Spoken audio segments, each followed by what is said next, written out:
नमस्कार, बहुत स्वागत है आपका स्पीड न्यूज में। मैं हूं आपके साथ अमनदीप। आइए आपको खबरें दिखाएंगे फटाफट अंदाज में।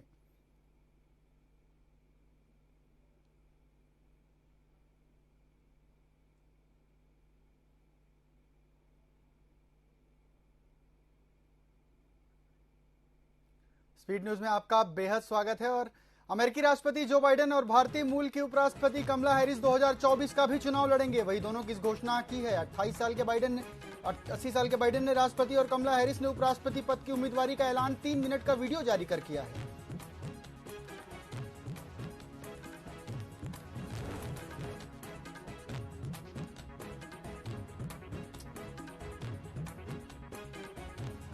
अमेरिका के राष्ट्रपति जो बाइडेन ने कहा कि अगर नॉर्थ कोरिया ने परमाणु हमला किया तो वहां की सत्ता का अंत का कारण बनेगा। दरअसल साउथ कोरिया के राष्ट्रपति यू कुल सेओल स्टेट विजिट के लिए अमेरिका पहुंचे थे।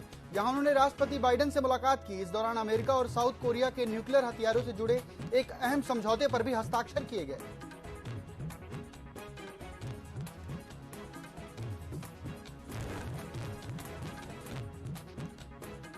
चीन के राष्ट्रपति शी जिनपिंग ने यूक्रेन के प्रेसिडेंट जेलेंस्की से फोन पर बातचीत की है। वहीं बातचीत के दौरान उनका फोकस रूस यूक्रेन जंग पर रहा। बता दें, पिछले महीने जिनपिंग रूस दौरे पर गए थे। वहां उन्होंने व्लादिमीर पुतिन से लंबी बातचीत की थी। चीन का फोकस अब मध्यस्थता के जरिए दुनिया के बड़े विवाद सुलझाने पर है।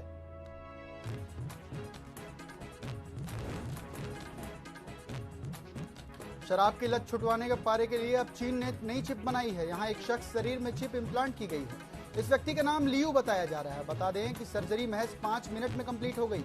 वहीं इस सर्जरी का फायदा ये होगा कि अब लियू को शराब की तलब नहीं लगेगी।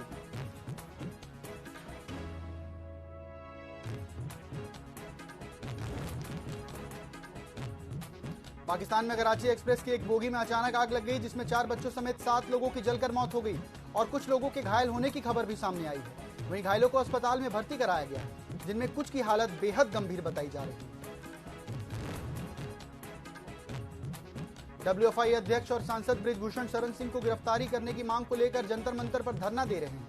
महिला पहलवान ने कांग्रेस नेता प्रियंका गांधी भी जंतर मंतर पहुंची। इसके साथ ही उन्होंने कहा कि अब तक एफआईआर की कॉपी नहीं मिली है। अब सवाल यह है कि सरकार बृजभूषण को क्यों बचा रही है। दिल्ली के सीलमपुर में दिन दहाड़े 2 लोगों एक शख्स से लूट करके भाग गए, जिसका एक वीडियो सामने आया है। वीडियो में दिख रहा है कि 2 बदमाश शख्स को दबोच लेता है और उसके साथ मारपीट करता है। फिर दोनों वहां से फरार हो जाते हैं। बता दें कि सीसीटीवी की मदद से कुछ ही घंटों में दोनों आरोपी को गिरफ्तार कर लिया गया है। वहीं पीड़ित की पहचान 18 साल के रविंदर सिंह के रूप में हुई है। सीएम शिवराज ने भोपाल के अलग अलग जगहों पर लाडली बहना से संवाद किया। कार्यक्रम के दूसरे पड़ाव में टीला जमालपुरा कार्यक्रम स्थल पर पहुंचे। कार्यक्रम में बड़ी संख्या में मौजूद महिलाएं थी। सीएम ने लाडली बहना योजना का रजिस्ट्रेशन भी किया। जबलपुर पहुंचे प्रदेश के गृह मंत्री डॉक्टर नरोत्तम मिश्रा ने छत्तीसगढ़ में हुए नक्सली हमला पर दुख जताया है। साथ ही गृह मंत्री ने मध्य प्रदेश और छत्तीसगढ़ की तुलना करते हुए कहा कि एक राज्य में नक्सली घटनाओं को बढ़ावा दिया जा रहा है, वहीं दूसरे राज्य में नक्सलियों को खत्म किया जा रहा है। नरोत्तम मिश्रा ने कांग्रेस के राष्ट्रीय अध्यक्ष और दिग्विजय सिंह पर भी जमकर निशाना साधा है। मध्य प्रदेश के पूर्व मुख्यमंत्री दिग्विजय सिंह ने मुख्यमंत्री शिवराज सिंह चौहान को आयुष्मान भारत योजना में हो रहे घोटालों से रूबरू करवाया। उन्होंने मुख्यमंत्री को पत्र लिखते हुए कहा कि गरीब और मजदूर परिवारों को निःशुल्क और बेहतर उपचार के लिए बनाई गई आयुष्मान भारत योजना में अरबों रुपए का घोटाला किया जा रहा है। उन्होंने विधानसभा में पूछे गए प्रश्न की गलत जानकारी प्रस्तुत करने का प्रकरण भी सीबीआई के सामने मांग की। साथ ही आवश्यक कार्रवाई के लिए संबंधित निर्देश करने का आग्रह भी किया। भिंड नगर पालिका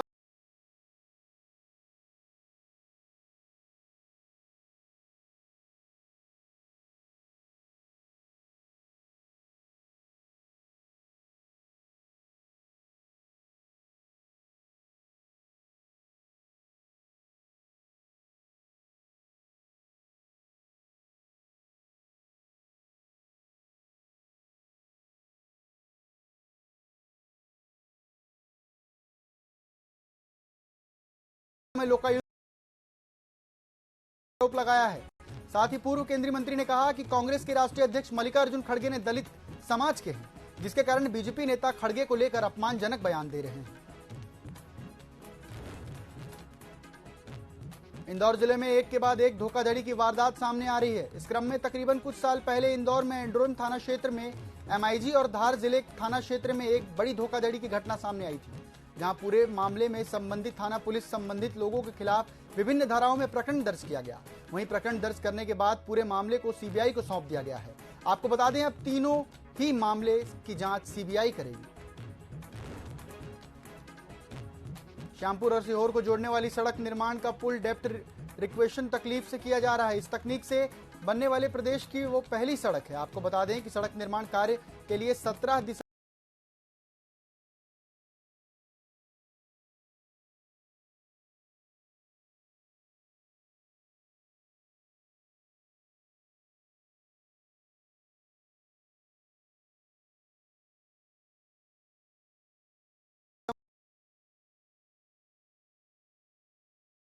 मारपीट की और तोड़फोड़ की घटना को भी अंजाम दिया। हथियारों से लेस युवक के से हमले से एक युवक भी घायल हुआ। बदमाशों का आतंक वीडियो भी सामने आया है। कुछ दिनों पहले गौतम नगर थाने इलाके में हमीदिया अस्पताल में भी बदमाशों ने उत्पात मचाया था। भोपाल क्राइम ब्रांच पुलिस ने रेलवे में फर्जी तरीके से नौकरी दिलाने के नाम पर ठगी करने वाले एक व्यक्ति को गिरफ्तार किया है। Additional SP crime branch Shailendra Singh Chauhan ने बताया कि आरोपी कलर प्रिंटर के माध्यम से लोगों को पत्र दिखाकर नौकरी दिलाने के नाम पर पैसों की ठगी करता था। आरोपी ने अब तक 8,35,000 रुपए की ठगी की है। शिकायत पर पुलिस ने जांच करते हुए आरोपी को गिरफ्तार कर लिया है। फिलहाल आरोपी पुलिस रिमांड पर है। साथ ही पुलिस कोशिश कर रही है कि ठगी की गए पैसों की रिकवरी की जा सके। इंदौर के एरोडम थाना क्षेत्र में गुरुवार की शाम एक सॉफ्टवेयर इंजीनियर की वाहन से टक्कर लगने के कारण मौत हो गई। वहीं पुलिस इलाके की सीसीटीवी फुटेज के आधार पर अज्ञात वाहन की तलाश कर रही है। आपको बता दें, सॉफ्टवेयर इंजीनियर दिल्ली का निवासी है।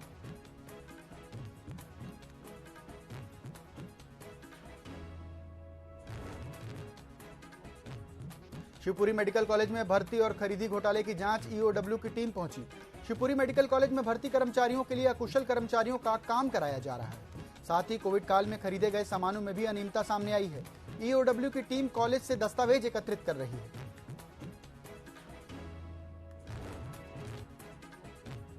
इंदौर क्षेत्र के भंवरकुआं पुलिस ने 4 जिले में बाघ टांडा के 4 आरोपियों को गिरफ्तार किया है, जहां चारों आरोपी इंदौर के भंवरकुआं थाना क्षेत्र से वाहन चोरी कर सस्ते दामों में बेचते थे। आपको बता दें, पुलिस ने इस कार्रवाई में आरोपियों के पास से 5 चोरी के वाहन भी जब्त किए हैं। साथ ही पुलिस ने सभी आरोपियों के खिलाफ मामला दर्ज कर आगे की कार्रवाई शुरू कर दी। प्रदेश में लगातार बेमौसम बारिश का दौर जारी है। कई जिलों में तेज बारिश के साथ ओले भी गिरे। शुक्रवार को भोपाल समेत 11 जिलों में ऐसा ही मौसम रहा। भोपाल में दोपहर बाद 40 किलोमीटर प्रति घंटे की रफ्तार से तेज हवा चली। शाम 5 बजे विजिबिलिटी घटकर सामान्य से आधी रह गई। वहीं अधिकतम तापमान 34.9 डिग्री सेल्सियस तक पहुंच सका। मौसम वैज्ञानिकों के अनुसार अगले 4 दिनों तक मौसम के ऐसे ही बने रहने की आशंका है। फिलहाल वक्त है एक छोटे से ब्रेक का, जल्द वापस लौटते हैं।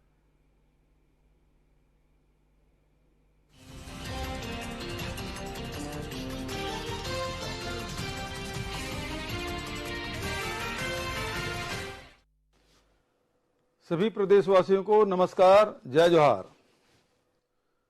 पूरी दुनिया के मेहनतकश लोगों के लिए 1 मई की तारीख बहुत महत्वपूर्ण है, क्योंकि इस दिन को दुनिया भर में मेहनत के उत्सव के रूप में मनाया जाता है।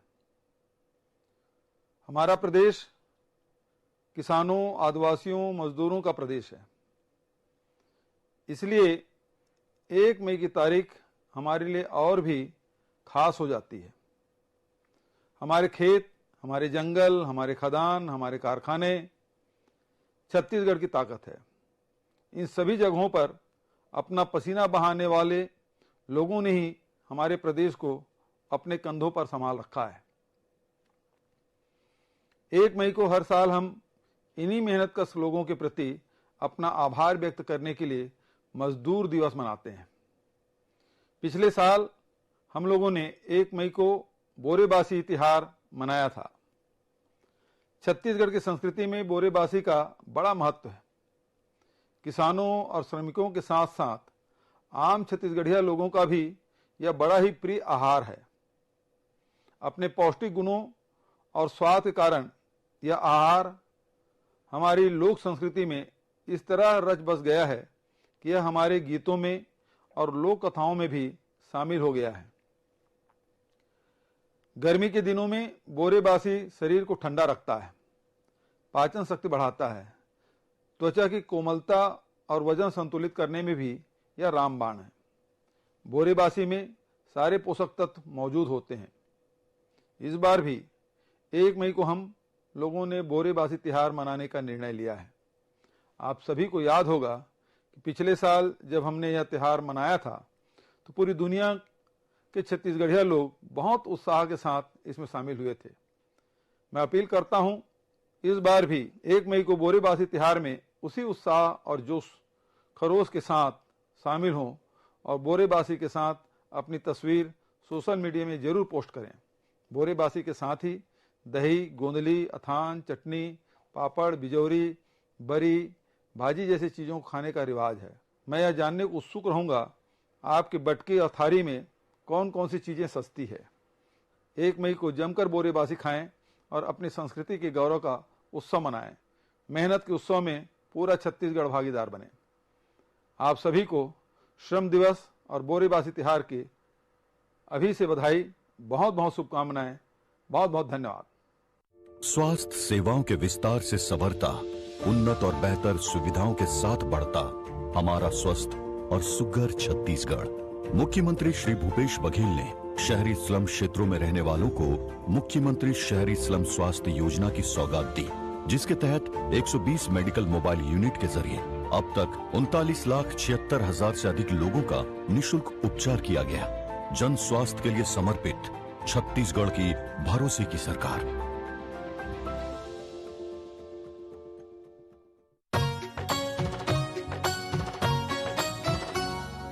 छत्तीसगढ़ के शान हवे, छत्तीसगढ़ के शान हवे, यहाँ के बोरेबासी हा। अरे गजब विटामिन भरे हवे जी छत्तीसगढ़ के बासी माँ, गजब विटामिन भरे हवे जी छत्तीसगढ़ के बासी माँ। मैं छत्तीसगढ़ के वासी, मोर चेहरा में रहते हंसी। कत को मेहनत करथो में मोल नहीं लागे थकासी। अरे ताकत छत्तीसगढ़िया के हावे बोरे बासी गा। अरे गजब विटामिन भरे है भैया छत्तीसगढ़ के बासी माँ। किसान में छत्तीसगढ़िया, बनिहार में छत्तीसगढ़िया। गुरतुर हावे मोर बोली, मैं हावो सबले बढ़िया। छत्तीसगढ़ ला सजा थो कटोरा धान के बना थो। मैं छत्तीसगढ़ महतारी के लइका बोरेबासी खाता। अरे छत्तीसगढ़ के शान हवे, अरे छत्तीसगढ़ के शान हवे, यहाँ के बोरेबासी हा। अरे गजब विटामिन भरे हवे जी छत्तीसगढ़ के बासी माँ, गजब विटामिन भरे हवे।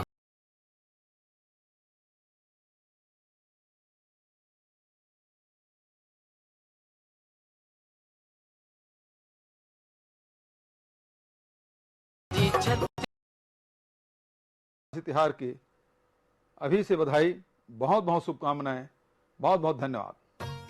हमर संस्कृति हमर खान पान, छत्तीसगढ़ सरकार बढ़ाइस हमर मान। छत्तीसगढ़ सरकार।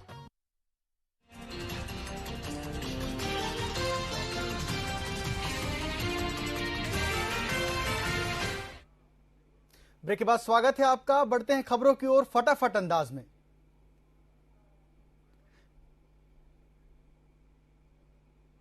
प्रधानमंत्री नरेंद्र मोदी ने आज बालोद जिले के दल्ली राजहरा में स्थापित 100 वाट क्षमता वाले एफएम ट्रांसमीटर का वर्चुअल माध्यम से शुभारंभ किया, जिसमें क्षेत्र के 15 किलोमीटर दायरे में श्रोता एफएम का आनंद उठा पाएंगे।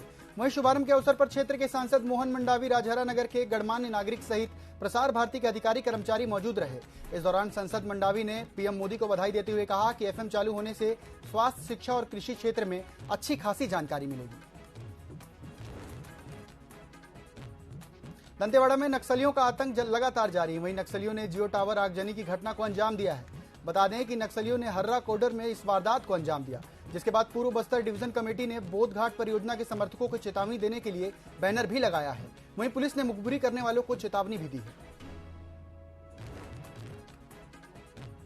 छत्तीसगढ़ प्रदेश भाजपा विधायक दल ने बेमेतरा जिले के बिरनपुर पहुंचकर मृतक भुवनेश्वर साहू के परिजनों से मुलाकात की।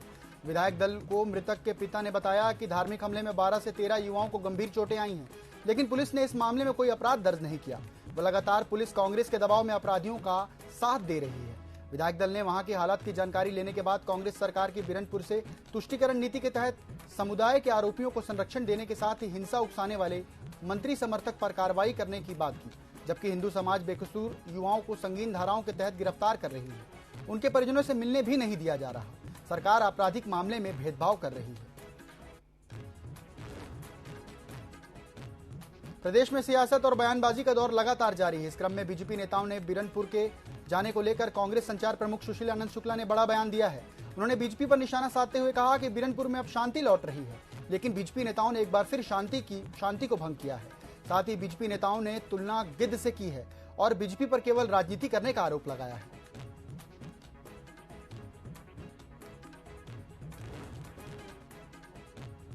मुख्यमंत्री भूपेश बघेल धमतरी जिले के कुरुद विधानसभा के ग्राम सेमरा में आयोजित भेंट मुलाकात कार्यक्रम में शामिल हुए, जहां उन्होंने ग्राम हंचलपुर में गोबर पेंट उद्योग और गौठन का भ्रमण कर स्व सहायता समूह की महिलाओं से चर्चा की। इस दौरान मुख्यमंत्री भूपेश बघेल ने कुरुद विधानसभा क्षेत्र के विकास के लिए 82,39,05,000 रुपए के 65 निर्माण कार्यों का लोकार्पण और शिलान्यास किया। साथ ही अनेक योजनाओं के तहत हितग्राहियों को प्रतीकात्मक तौर पर सामग्री और चेक का भी वितरण किया। छत्तीसगढ़ युवा कांग्रेस के प्रदेश सचिव कथावाचक धीरेन्द्र कृष्ण शास्त्री पर आलोचक टिप्पणी के विरोध में रायपुर थाने में लिखित शिकायत की है। अपने शिकायत में उन्होंने बताया कि कथावाचक धीरेन्द्र शास्त्री ने बागेश्वर धाम में एक प्रवचन के दौरान भगवान शिव पर अप्रिय टिप्पणी की थी, जिससे हैहश वंश में सहस्त्र समुदाय के बीच लोगों की धार्मिक भावना आहत हुई है। इसे लेकर समुदाय प्रमुख ने आपत्ति भी जताई है। युवा कांग्रेस अभिषेक कसार ने मांग की है कि कथावाचक शास्त्री के खिलाफ कार्रवाई की जाए और सहस्त्र बाहु समुदाय के लोगों को न्याय दिलाया जाए। छत्तीसगढ़ प्रदेश प्रभारी ओम प्रकाश माथुर ने बस्तर दौरे पर भाजपा कार्यकर्ताओं पर जोश और उत्साह से उनका स्वागत किया। इस दौरान ओम प्रकाश माथुर ने प्रेस वार्ता कर 12 सीटें जीतने का भी दावा किया। इस कड़ी में उन्होंने दंतेवाड़ा के नक्सली हमले में शहीद हुए 11 जवानों को श्रद्धांजलि भी दी।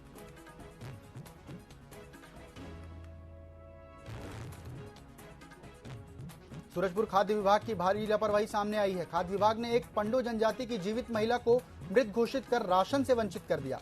आपको बता दें, पीड़ित महिला ने किसान नेता के पास पहुंचकर शिकायत लगाई। वहीं शिकायत के बाद एसडीएम को पत्र लिखकर राशन दिलाने की मांग की गई, जिसके बाद विभाग महिला को राशन देने के लिए तैयार हुआ।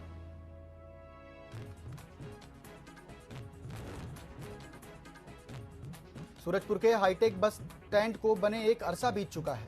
बस स्टैंड खुलने के साथ ही यात्रियों की सुविधा और सुरक्षा के लिए भी पुलिस सहायता केंद्र स्टैंड पर रखी गई है, जहां ना तो कोई पुलिसकर्मी मौजूद रहता है, ना ही केंद्र के दरवाजे खुले रहते हैं, जिसे लेकर यहां के लोग अपनी सुरक्षा को लेकर काफी चिंतित रहते हैं।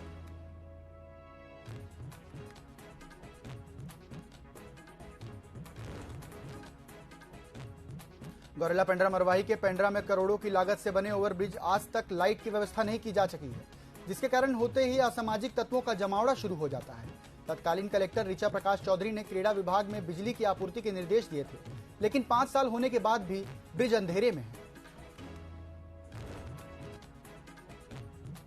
कवर्धा में भाजयुमो के कार्यकर्ताओं ने बेरोजगारी भत्ते की मांग को लेकर रोजगार कार्यालय का घेराव करने निकले थे, जहां पुलिस ने भाजयुमो कार्यालय को कार्यालय के पहुंचने से पहले ही बैरिकेड लगाकर रोक दिया।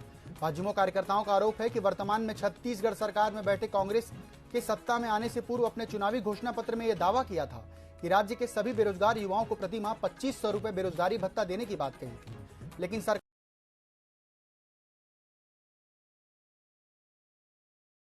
के 4 के पुत्र के साथ क्रूरतापूर्वक मारपीट के विरोध में कंवर समाज और गहिरा गुरु के अनुयायियों ने प्रदर्शन किया। उन्होंने पुलिस महानिरीक्षक के नाम पर सरगुजा पुलिस अधीक्षक को ज्ञापन सौंपा और संबंधित अधिकारियों को बर्खास्त करने की मांग की, जिस पर सरगुजा पुलिस अधीक्षक ने आवेदन अग्रिम कार्रवाई के लिए पुलिस महानिरीक्षक कार्यालय में भेजने का आश्वासन दिया है।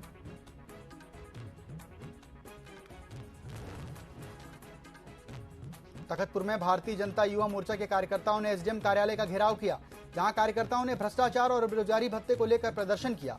इस दौरान कार्यकर्ताओं और पुलिस के बीच जमकर धक्का मुक्की भी हुई। आपको बता दें, एसडीएम कार्यालय का भाजपा कार्यकर्ताओं ने चैनल गेट तोड़ दिया। साथ ही कार्यकर्ताओं ने भूपेश सरकार के खिलाफ जमकर नारेबाजी करने पर धरने पर बैठ गए। अंबिकापुर के सर्किट हाउस में मनरेगा वेलफेयर फाउंडेशन के चेयरमैन रविकांत सिंह और खाद्य मंत्री अमरजीत भगत के बीच बैठक रखी गई। मजदूरों के उत्थान और हित के लिए रखी गई इस बैठक का उद्देश्य मजदूरों को शासन और योजनाओं से वंचित लोगों को जोड़ना है, साथ ही शासन के संचालित योजनाओं का लाभ भी दिलवाना है।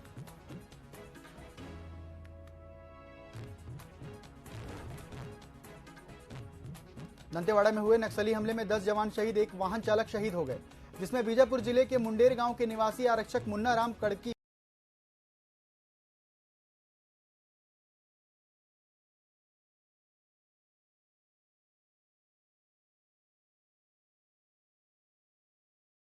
भी शामिल। कोरबा जिले के कटघोरा वन मंडल में पिछले 3 सालों से लंबित मजदूरी भुगतान को लेकर आज बड़ी संख्या में जड़गा, एतमा नगर और केंदई रेंज के मजदूरों ने कटघोरा डिवीजन कार्यालय के सामने धरना प्रदर्शन किया। इस दौरान पाली तानाखार विधानसभा के भाजपा के पदाधिकारी भी उनको समर्थन देने के लिए धरना स्थल पर पहुंचे। वहीं मामले में संतोषजनक जवाब नहीं मिलने पर वनमंडल के अफसरों के खिलाफ एफआईआर दर्ज करने की बात कही गई और 1 मई को मजदूर दिवस पर अनिश्चितकालीन धरना देने की भी चेतावनी दी गई। भिलाई स्टील प्लांट के एमएसएस में 2 टनल में रिपेयरिंग के दौरान अचानक आग लग गई और एक बड़ा हादसा टल गया।